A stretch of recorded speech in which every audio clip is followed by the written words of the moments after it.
वालेकुम स्टूडेंट्स, हमारा टॉपिक है आई हैव लर्नड। बिस्मिल्लाहिर्रहमानिर्रहीम। जैसे कि हमारे यूनिट नंबर 5 का पोर्शन टाइम भी कंप्लीट हो गया। नाउ आज हम उसके आई हैव लर्नड देखने वाले हैं क्या ये चीज़ें हम जो है चैप्टर 5 सीख पाए हैं।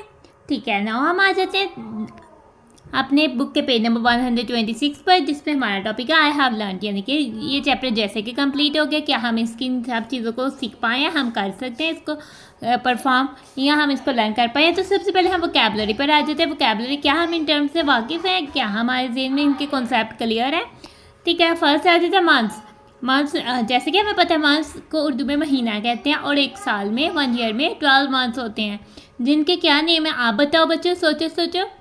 जनवरी, फरवरी, मार्च, अप्रैल, मई, जून, जुलाई, अगस्त, सितंबर, अक्टूबर, नवंबर, दिसंबर। और अप्रॉक्सीमेटली 1 मंथ में 30 डेज होते हैं। ठीक है, तो वीक्स का किस किस को पता है। वीक्स हम हफ्ते को कहते हैं। एक हफ्ते में तो कितने डे, 1 वीक में 7 डेज होते हैं और डेज के नाम आते हैं। किस किस बच्चे को डेज के नाम आते हैं। तो वीक के डेज के नाम होते हैं Monday, Tuesday, Wednesday, Thursday, Friday, Saturday, Sunday. ठीक है ना, इसके बाद हमें क्या कन्वर्जन्स का मतलब होता है तब्दील करना।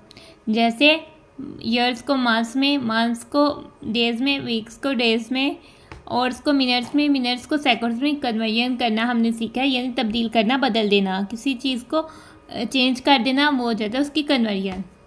एडिशन का तो अब हम सब बच्चे बहुत अच्छे से जानते हैं कि एडिशन का मतलब होता है ऐड करना। उसके लिए हम प्लस सिंबल यूज़ करते हैं और हम नंबर्स को अब इसमें ऐड करते हैं, इकट्ठा करते हैं।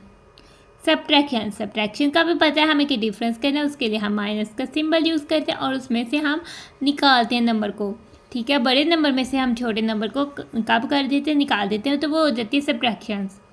तो ईयर्स होते हैं साल। जैसे अब चल रहा है ईयर 2025। ठीक है, तो इस तरह से ईयर्स के नंबर होते हैं और ईयर्स में तो 365 या 366 डेज होते हैं, तो हमें ईयर्स का पता है। और 1 ईयर में तो 12 मंथ्स होते हैं। अब हम आ जाते हैं टाइम हम किसी भी वक्त को कहते हैं, वो चाहे ईयर, मंथ्स या फिर ईयर, मंथ्स डेज में हो, वीक्स में हो, या फिर और मिनट्स या सेकंड्स में हो, ये सब जो है वो टाइम में आ जाते हैं। और हम घंटे को कहते हैं और हमारे 1 डे में 24 आवर्स होते हैं।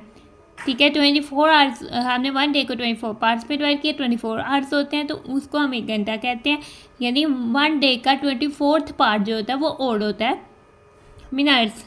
और 1 आवर्स में जो के 60 पोर्शन किए जाएँ तो वो 60 मिनट्स होते हैं, यानी 1 आवर में 60 मिनट्स होते हैं। तो मिनट्स जो होता है और 1 मिनट में 60 सेकंड्स होते हैं। तो सेकंड जो सबसे छोटा यूनिट है टाइम को मेजर करने का, हम आम तौर पर वो देखते हैं, यानी कि जो हम समझते हैं वो उनमें सबसे छोटा जो है सेकंड यूनिट है। बल्कि हायर क्लासेस में हम जाकर सीखेंगे कि सेकंड से छोटे यूनिट भी होते हैं जिसमें टाइम को मेजर किया जाता है। अब हम आ जाते हैं डेज़ को कौन कौन नहीं जानता है। डेज़ को तो हम सब जानते हैं। ठीक है, डेज़ जो दिन हम गुजारते हैं। ठीक है, जैसे वीक में 7 डेज़ होते हैं, 24 आवर्स मिल के 1 डे बनता है। डे में complete revolution day and night की होती है, यानी कि डे में एक दफ़ा दिन और एक दफ़ा रात आती है, यानी पूरा सर्कल होता है, तो वो एक दिन बच जाता है। इस तरह से हम डेज़ को भी जानते हैं। वोकैबुलरी को हमने देख लिया, अब हम देखते हैं स्टेटमेंट्स को, क्या हम इसको अच्छे से समझ पाए हैं।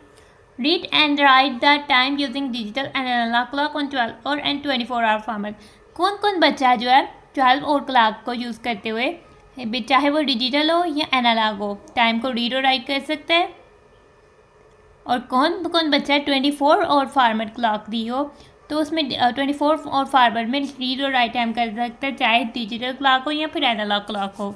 ठीक है, जो हमारी वॉल पे हैंग होती है वो एनालॉग क्लॉक होती है और जो डिजिटल क्लॉक होती है, जैसे कि हमारे मोबाइल में ये टाइम 248 शो हो रहा है, तो ये हमारा डिजिटल क्लॉक है। इधर ये जो हमारे ऊपर शो हुआ है टाइम, ये हमारे पास डिजिटल क्लॉक हो जाती है। आगे से हम आ जाते हैं, हम सीखे हैं कन्वर्ट आवर्स को मिनट्स में और मिनट्स को सेकंड पे कन्वर्ट करना सीखा हमने। इसके अलावा हमने सीखा है ईयर्स को मंथ्स में, मंथ्स को डेज़ में और वीक्स को डेज़ में कन्वर्ट करना सीखा है। इसके अलावा हमने जो है मेजर्स ऑफ टाइम को ऐड और सब्ट्रैक्ट करना सीखा है।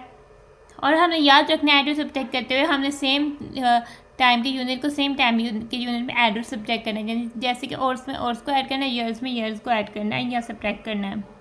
ठीक है, हमने कैरी और बारोइंग के बगैर सीखा। अभी हमने कैरी और बारोइंग नहीं सीखा क्योंकि टाइम में कैरी और बारोइंग थोड़ा चेंज तरीके से होता है। इसका कैरिंग बारिंग उस तरीके से नहीं होता जिससे हम होल नंबर्स का कैरिंग बारिंग करते हैं, तो अभी वो हमने नहीं सीखा। तो बाकी हमने ऐड और सब्ट्रैक्ट करना सीख लिया है। Solve simple real life situations involving conversions, addition and subtraction of measures of time. ठीक है, टाइम को मेजर करने के लिए हमारे पास जो सिंपल प्रॉब्लम आ सकती है अब हम उसको सोल्व कर सकते हैं। आपकी डेली रूटीन में भी अगर कोई ऐसे सिंपल प्रॉब्लम आ जाती है जिसमें आपने टाइम को मेजर करना हो और उसको ऐड करना हो, कन्वर्ट करना हो, तो वो आप इसको ईजिली कर पाओगे। चूँकि हमारा टॉपिक हो जाता है तो हम अपनी वीडियो को कर रहे हैं। Thanks for watching, stay blessed, अल्लाह हाफिज़।